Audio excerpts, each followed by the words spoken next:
Today I feel like talking about Squid Game Season 3 and 2, so let's go. I'm going to start with a bit of a hot take here, but I actually kind of enjoyed the characters of Season 2 and 3 more than Season 1.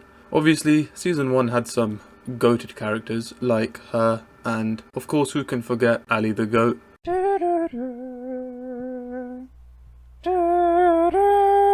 Top 5 betrayals of all time. But yeah, Season 3 and 2, each character was kind of unique and memorable. Some were clearly good, others were clearly dickheads, and some characters were like, in a grey zone. Firstly, I would like to give a massive round of applause for my favourite character of Season 2 and 3, Cho Hyun-joo. Mate, I respect the damn pronouns. When she started going John Wick on the pink soldiers and then beating up the Seekers in hide and seek, her testosterone might have been down, but mine was going through the roof. Such an elite character. Even though her death was brutal and sad, she still went out in a good way in my opinion, protecting the old lady and the girl, and she also found the door to help them escape as well, so she did her part, you know. To be honest, I did not think she would be my favourite character when I first started the show. I also really liked the old lady, she was really wholesome and cute.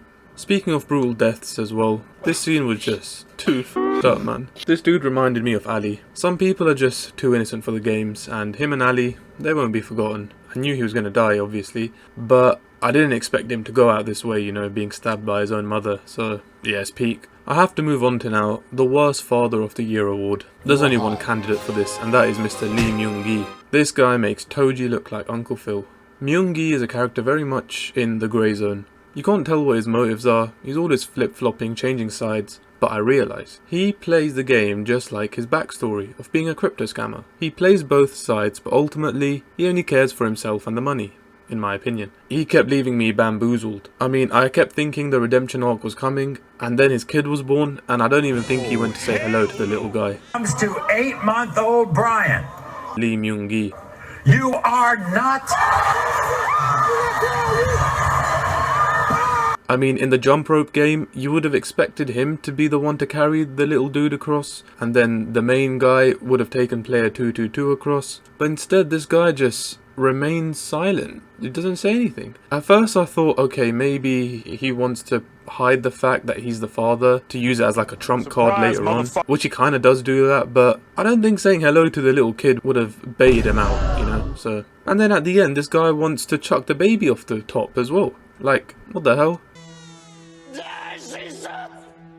Also, I swear the jump rope at the end isn't as hard as compared to the previous games.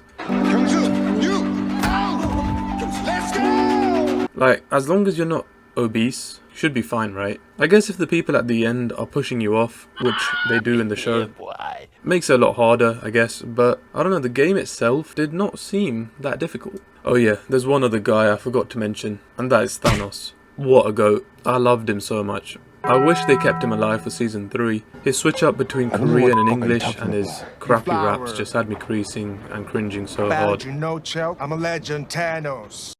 They should have kept him alive and killed off Min-soo in my opinion, because thing is, I didn't mind Min-soo being alive. I just thought he was going to have some next level Hajime no Ippo arc, you know, from getting bullied to being the bully. But this guy went from getting bullied to being a straight up drug addict, like with crippling addiction. What kind of arc is that? They could have done so much more with it, but yeah, he just ended up becoming a nitty, so that is what it is. Also, speaking of rubbish arcs, no one had a more poopy arc than the detective. His arc can literally be summed up in a few lines. Pirate adventure trying to find that lost island, traitor on a ship, kill the traitor, find island, shout why, get Ed, leave island, eat some tofu. I think it was tofu at the end. I thought we were going to get like a whole backstory and dialogue between the detective and like the front man, but instead bro just shouts why and gets Ed. Like, what the hell? And also, I called it from the first episode of Season 2 that the ship captain was working for the Squid Games. So yeah, his big reveal of him being the traitor wasn't even that big a surprise to me. I fucking knew it! I will say though, the shaman's death was very satisfying. S-tier scam artist. She deserved every bit of that. The annoying old guy's death was like 50% satisfactory. I wanted a bit more, you know, like, I don't know how to say this without sounding sadistic, but suffering. I wanted more dialogue from him, but instead he just kind of gets pushed off and falls and dies. One thing as well which kind of confused me was everyone you kind of cared about dies before the last game. So the last game only really consists of the main guy, Myung-gi, Min-soo, the old annoying guy, and then a bunch of random people. Whereas compared to Season 1, the last few games had a lot more people that you cared about, or that you even knew about. So yeah, I didn't really understand why they did that. Also, the pink suit girl's arc was pretty sick as well. I actually thought that her lost daughter that she was searching everywhere for was going to be the girl from Season 1, just because they kind of looked similar to me. But yeah, I got that horribly wrong. So also, how could I not talk about the VIPs? I mean, what more is there to say than they are just absolute dog crap. They are so annoying to listen to, so cringe, they just want to make you jump off a bridge. Yeah, they were something else, man. They literally come in the show, chat nonsense, get in their helicopters and leave. It's not even like you get some sort of satisfaction from seeing them get killed. To be honest, for me, I actually really liked Season 3, and it was good until the hide and seek games. After the hide and seek game, it kind of started going downhill slowly.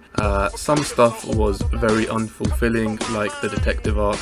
I didn't even mind the main guy dying. I thought his death was actually quite beautiful. That scene at the end though, in America, where she's playing the game, like why